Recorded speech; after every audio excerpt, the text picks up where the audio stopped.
थेरेसिस castle दुनिया के 31 countries के बच्चों को, बूढ़ों को और यहाँ तक कि एडल्ट्स को भी हंसा हंसा कर लोटपोट कर देने वाले इस शो को आखिर बंद क्यों कर दिया? तो इसका जवाब है जापान चाहता था।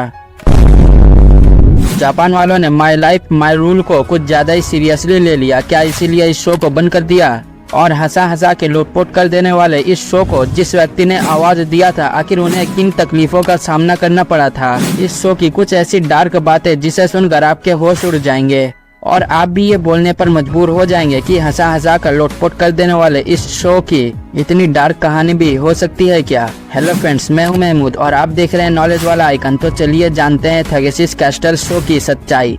साल सन 2015 में आया पोगो चैनल में ये शो जापानीज का एक ऐसा गेम शो था जिसे मिलिट्री से इंस्पायर होकर बनाया गया था और भारत में इस शो को खुद जावेद जाफरी ने आवाज दिया था और जावेद की कमेंट्री और जोक्स की वजह से इस शो ने भारत में काफी तगड़ी पॉपुलैरिटी हासिल किया था। बट पर्दे के पीछे इस शो के लिए बेचारे जावेद ने काफी कुछ सहा है।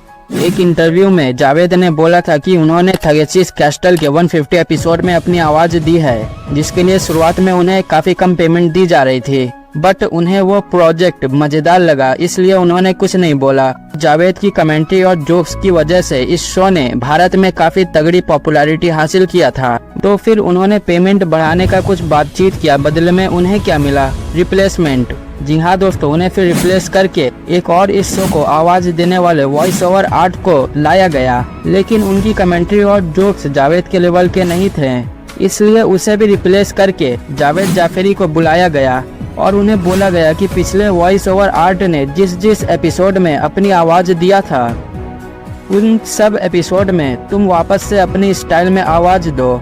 और फिर क्या, जावेद जाफरी को पिछले कुछ एपिसोड को वापस से अपनी स्टाइल में आवाज देना पड़ा।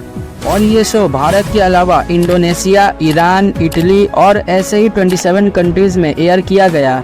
सारी कंट्री में अलग अलग नाम से इस शो को एयर किया गया था और वहाँ की कमेंट्री और जोक्स उनके हिसाब से फिट किया गया था। जैसे आप थेरेसिस कैस्टल के ब्रिटिश वर्जन को देखोगे तो उसमें एडल्ट जोक्स हैं, क्योंकि वहाँ का क्या ऑडियंस यही प्रेफर करती है। वहीं अगर हम बात करें भारत की, तो भारत में इस शो को बच्चों के लिए लाया गया था, इसलिए इस शो की कमेंट्री और जोक्स को जावेद ने बच्चों के हिसाब से रखा था। और मैं आपको बता दूं कि भारत में ये शो आने से 34 साल पहले ही बंद हो चुका था।